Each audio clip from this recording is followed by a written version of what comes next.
out there in video land, Facebook land, and YouTube. Welcome to Witchy Wednesdays at 1. Yay!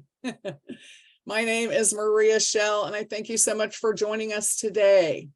If you are live on Facebook, please know that it may be difficult for me to see your comments during the interview, but we will try and circle back and answer any questions or respond to any comments that you may have when we are finished with our interview.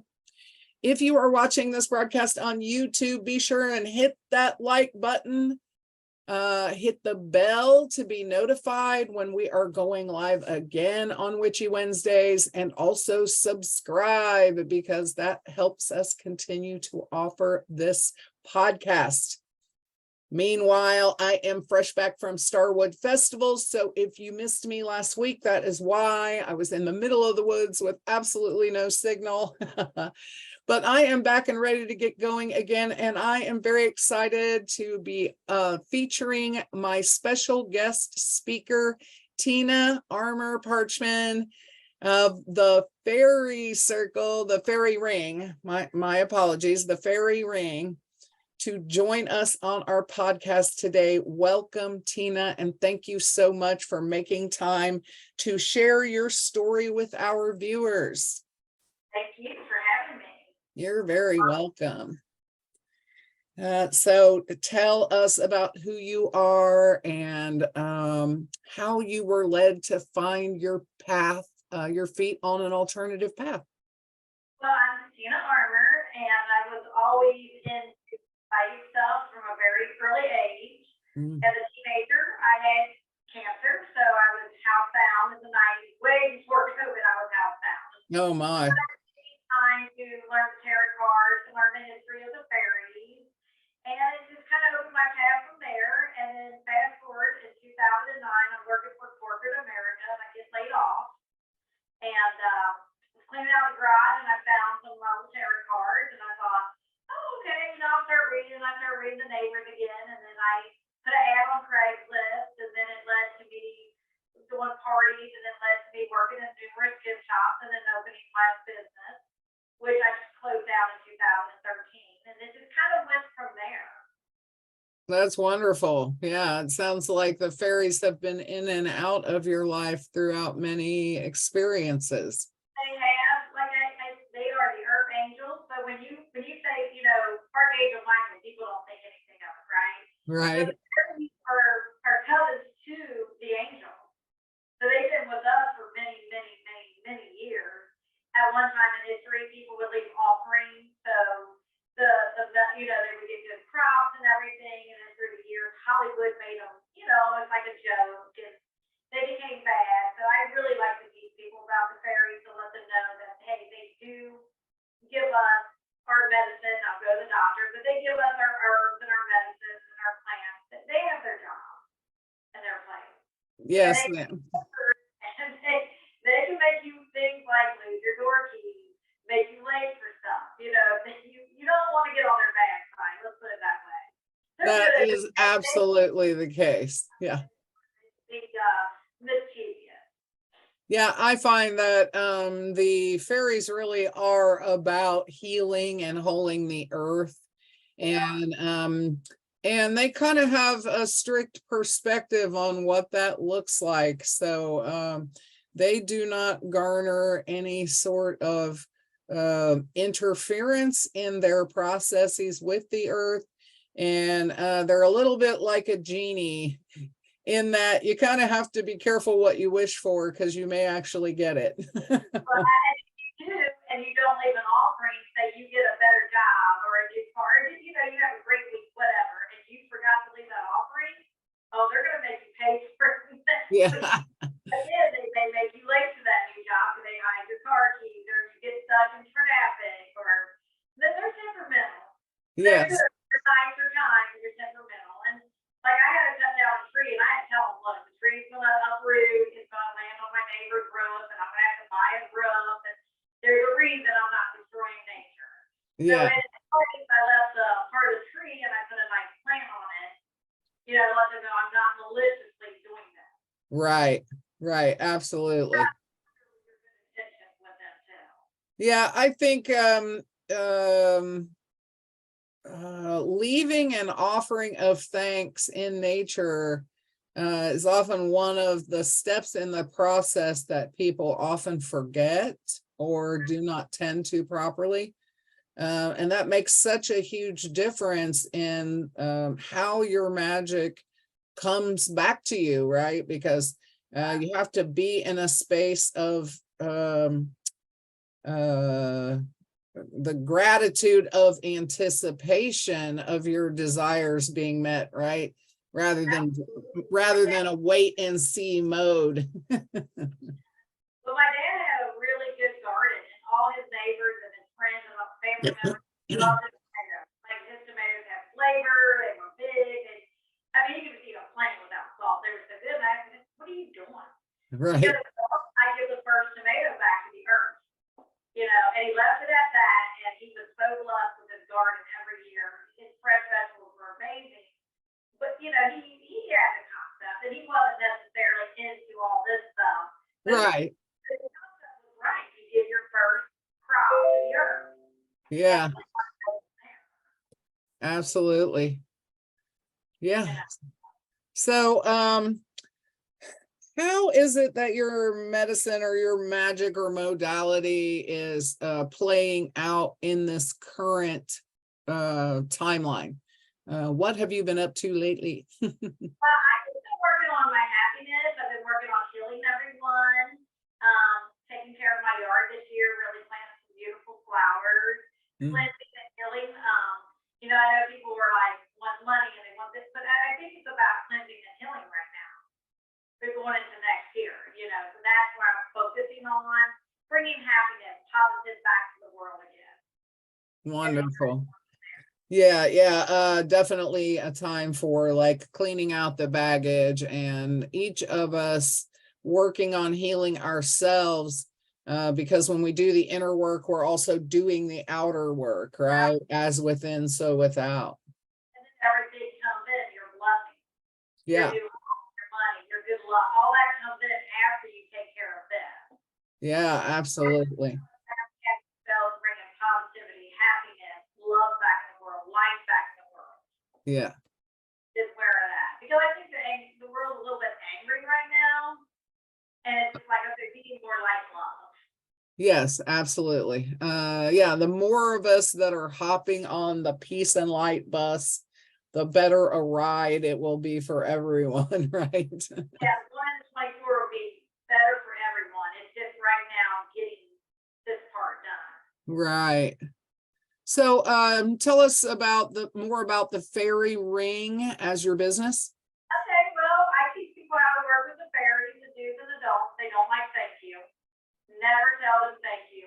That's the first thing I tell people. People want to say thank you to the fairies. That's a big no-no. You don't want to overgive. You don't want to be out there every day with offerings because that's annoying. Right. About awareness, if you work for them, you work with them, they can give you blessings, not only money, but good luck, healing mentally, physically. You can go to doctors and they give you a lot of answers. They are, and again, I'm not a doctor, but they can help you in so many ways. So I teach people how to work with them and how they can bless you and that they should be invited into your home and how to work with them when they're in their home. And they do like to see you smile and laugh. They love pets. Even if you don't have a pet, you can take, be kind to nature and animals. And they like a clean house, which my house is not always clean. So they don't like clutter, I can tell you that. So I don't always lose things, or I'll have mismatched socks, or my shirts will be inside out because, it's a joke, because I'm not a clean freak, but they do like cleanliness and order. Must be why I felt must be why I felt compelled to deep clean my bathroom this morning for some reason. Well, and they can be fun. I mean, I've lost a pair of earrings I hadn't seen, and like the earrings, it's funny, the day I found them, and they've been there for 3 years, and I have a bi-level, and somehow they were underneath, like, the storage and stuff. I haven't pulled something out to look for something, like, well, I forgot all about these. Oh, wow. Okay. And they kind of do stuff like that. They are your angels, like I said.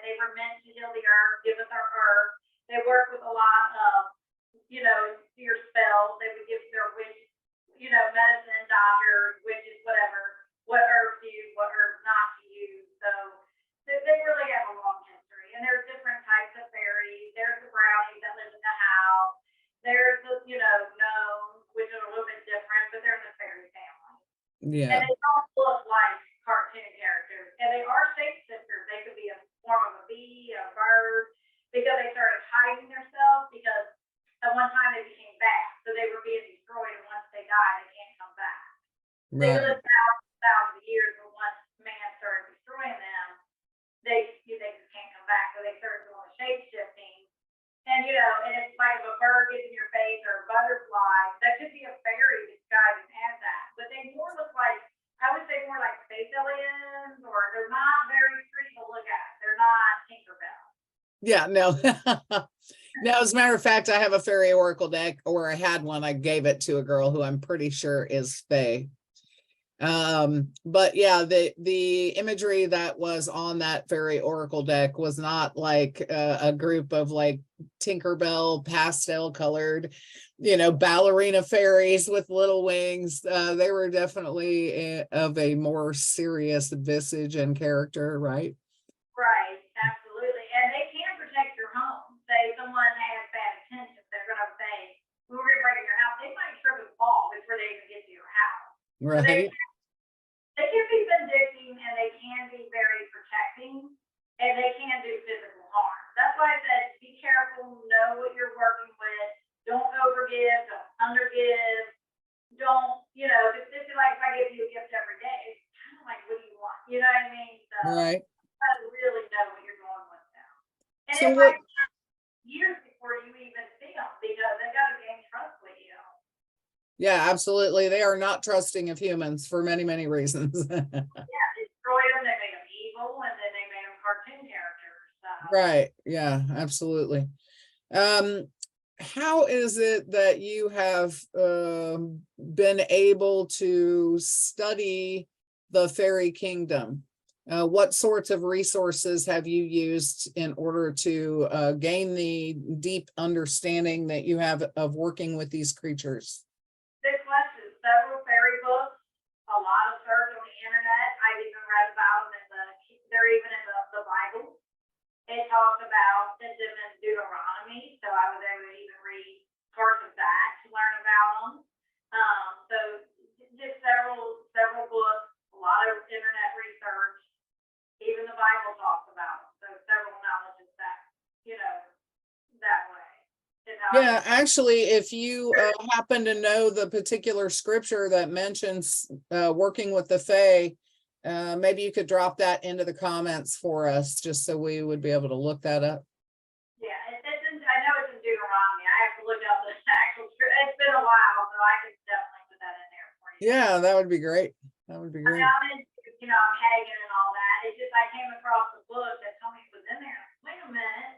Yeah. Before I go to my mom's house, I go out, I'm like, are you kidding me? This is Right. the whole time, So that's how old it tells you how old they are. I mean, they were there in Europe, they've been in, Native Americans work with them, everybody from all cultures had some type of faith, just like an angel. Yeah. People, if you say, like I said, Archangel Raphael, or people they don't think anything about it. Yes. But you say fairy, sometimes people look at you like, what? Yeah. Fairy held this with less power as the angel did. Well, and who's to say that, like, with the advent of Christianity and more patriarchal religions, that the angel that the fairy has been Christianized into an angel persona, right?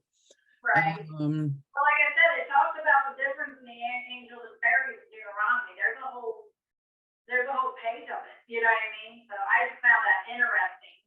Yeah. So, they've been here for several years, and their job was to take care of the animals, to give the herbs, to protect. They have their job. Yeah. Yeah. Oh, absolutely. Each creature that was placed on this planet by source has a specific function, right? And it is in the orchestration of all of those instruments that the symphony of life is created, right? So you can tell when one of those instruments is out of key, and right now it is the human instrument that is playing off key in this symphony.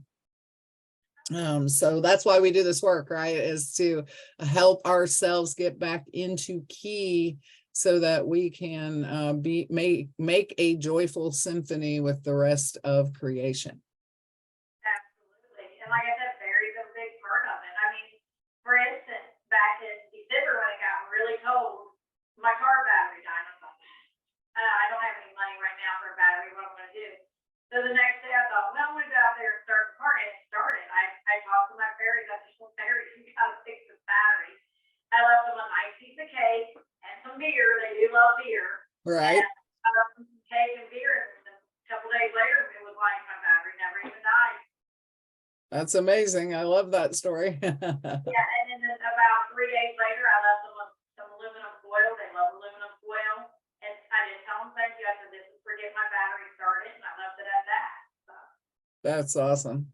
And they can fix things. And they can do things, you know, so.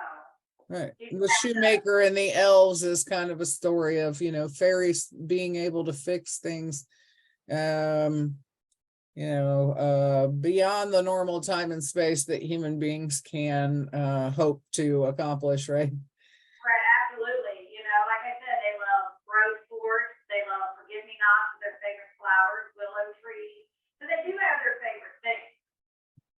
You know, if you live in an apartment, you obviously can't plant a willow tree, but you know, you get your nice pot and put some flowers in it and stuff, and you know, the little things in the windowsill. Yeah, absolutely. Little prisms that hang down and shine light all over the room, that sort of thing. They love that. They do. Little Yeah. window, even a little milk in a little cap, put a little milk in the next day, pour it out. You know, because they like the energy of it. They like the thought of it. Yeah, sure. So tell us more about the fairy oracle that you've created and kind of how the fae worked with you to inspire you in that creation. Well, I go out in nature a lot and I do hear them. They do talk to me. So they were able to guide my fairy oracle deck that I'm creating. And they're saying, okay, this is what you need to put in the deck. This is what's going on right now. This is what would help people. This won't help people.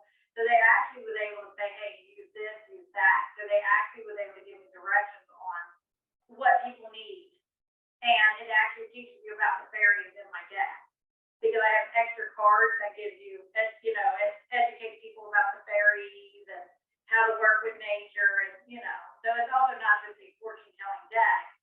It presents other things like spells, how to spell about nature, how to work with the fairies, how to have, like say you're going through a hard time, positive affirmations to get you through that, as well as it has the fortune telling part of it as well too. Oh, I love that. Yeah. One of the oracle deck. Right. And how many cards are in the deck? Well, there's actually 36 fortune telling cards, and then there's 54 extra cards, and there's 7 spells, 6 affirmations, and 6 cards explaining to you how to work with the fairies. And does that come as a box set or in a deck or? It's a box set. Oh, okay. It's printed to the end of it. We're getting it printed up now, but it's a box set. So when you get the cards, like you get the oracle deck with the spells, and you get the oracle deck with the positive affirmations, and how to work with the fairies and how to bless you. So you're getting all this in one deck, and it comes with a book too to explain. Right. Like you can either pull this out when you're doing the reading, or you can leave the spells, the positive affirmations, and working with the fairies. So if you're in the middle of the reading, you might get a fairy card that says, "Hey, this is what you need to do," or "You need to do this spell for happiness or money." Right. Yeah, and where is it that we might go about finding this wonderful oracle deck? Well, give it about 2 weeks, and you can inbox me at Tina Armor at my Facebook page. You can email me at tinaarmor@gmail.com, or you can get on my YouTube channel, The Fairy Ring, or you can contact me. So, like I said, it's right there being printed up, and right there at the very end of it. Oh, wonderful, wonderful. So you'll be providing those decks to people who are interested. They're not available through Etsy or anywhere yet. No, they're going to be on Etsy eventually, yeah. I'm going to go Etsy and eBay and all that. No, you're still in the baby stage. I didn't realize that I was catching you right Yeah. as you're gonna premiere here. Really gonna help people because it's really the fairies kind of controlled it. I put it in their hands. Right. And I or this journal that I wrote down, I set outside. They can't talk to us. They, not, they present themselves. Right. You know. Yeah, that's wonderful. The timing on this is perfect so that you were able to actually share that right here at the beginning so that people will be able to avail themselves of the opportunity to be one of the first to work with your amazing deck. So Thank you. yeah, absolutely. And after this interview is over, we will be dropping some details into the comments on how to get a hold of Tina Armor Parchman if you would like more information on her mentorship on how to work with the fairies or on the upcoming Fairy Ring Oracle deck. And then we'll also drop links in there for your YouTube channel so that people can check out. Now, what sorts of format is the YouTube channel? Is it messages from the fairies, or what are you presenting in the format? From the fairies, where I do readings about what the fairies want you to know. Right. I also teach people how to work with the fairies on there, the do's and the don'ts, and the history of the fairies. Like, okay, Celtic times they did this, and Viking times they did that. The different names for the different types. Okay. Yeah, it sounds like a very comprehensive opportunity for people who may not be familiar with fairy magic to check out. So that's wonderful. You can do spells with it too. You can do fairy spells. Right. One thing you do is get a stone from outside, write a piece of paper, what your wish is on a piece of paper, keep it by your bed at night, or you could bury it outside and ask the fairies to make it come true. It's very simple. There's others, but that's just like a really simple one to do. Yeah, absolutely. Absolutely. So is there anyone that you are fangirling on right now as far as their work in the fairy realms, or? Yeah, I love my fairy natures right now. I am working with one particular fairy right now. They're very kind of like not shy, but they're hesitant. But there is one particular fairy I work with right now. Oh, that's wonderful. And how about human inspiration? Is there someone that you seek guidance from or mentorship from in working with the fairies or in your own personal magic? Just my own personal magic right now. My friend Diane, she is working with me. She's big time into the fairies, but it's mainly me right now because again, I've been studying the fairies for over 10 years. So. Right. Well, that's amazing. Okay, what else have we not covered that you would like to talk about? Well, when you do bring the fairies in the home, just like I said, let them know they're welcome into your home. Ask them to protect your home, and they will. Leave little offerings in the window. Don't forget to clean your home, flush your home, things like that. Always be kind to nature. Again, if you have to cut down a tree or replant stuff, always ask permission and explain why. You don't want any, negative energy there. That is your best bet when you're working with them. And like I said, if you have trouble sleeping at night, put some lavender and chamomile next to your bed. Get it fresh outside if you can't, if you can't get it. And tell the fairies to help you sleep. Again, write your fairy wish. Plan so you can bury your wish outside, things like that. So that helps with the fairies. All of those are great suggestions on how to work with setting intention and then allowing source and all of its creatures and energies to assist you and guide you in your path, right? Right, absolutely. So I suppose that that rolling this deck out is taking up most of your professional time right now. It is. I still do readings, and do my YouTube channel, but it's a lot of work, but it's worth it because I believe it's going to help people heal and restore themselves. Not only learning about the fairies, but the deck is about healing. It's about giving people the confidence that they need, So it has a lot of good intentions in it. It's not just, it does tell your future, yeah, but it goes beyond that as well. That's wonderful. Just so everyone out there is aware, you can schedule a fairy reading with Tina, reaching out to her by email or in Messenger through Facebook. We'll make sure all those details are in the comments down there, or better yet, buy a copy of the box set and work with the fairies yourself.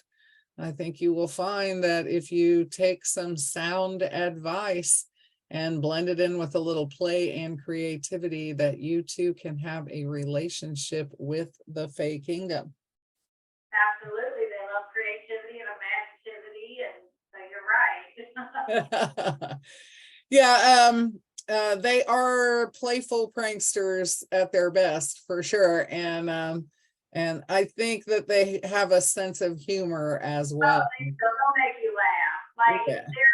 if they're like, you move your shoe or your earring or your favorite cup, you always go, okay, put on a shirt backwards or mismatch socks or put on a bright color and they'll laugh. You know what I mean? Yeah. They like to play with pranks, That's They'll great. make you laugh.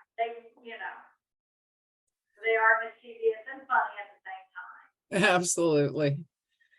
Well, I think that's about all we have for today.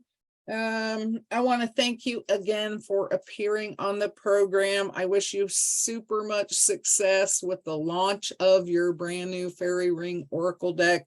I personally would like the information on how to get one of those. Just a few weeks for print up now, but you have to hang in there a little bit longer. Yeah. Yeah, hopefully before Labor Day, we'll be able to. My birthday's at the end of August, so I'll shoot for that. Oh, when is it? Around the end of August, it'll be out. Oh, okay, great. All righty. Well, once again, I'd like to thank Tina for joining us today on Witchy Wednesdays at 1. Her information on how to work with her in the future will be available in the comments once this broadcast is over. Next week's guest will be Susie Aledo, who is a beautiful shamanic tribal healer from the islands of Hawaii. She was born into that tribal culture, and she is a powerhouse light worker who has 2 businesses of her own, in addition to the work that she is doing to raise the consciousness of mankind and to heal people. She is a psychic medium. She speaks in the light language for healing and transformation. She has done some remote healing work. And you're going to be blown away. She is beautiful, brilliant, and quite inspiring. So please do join us next week on Witchy Wednesdays at 1 for that. Once again, if you're out there in YouTube land, hit that like button. Let us know that we are providing content that is helping to raise the vibration. And thank you so much for joining us this week. From both Tina and myself, we wish you many bright blessings and lots of love. And until next time, go out there and be magical. Thank you so much. Bye-bye.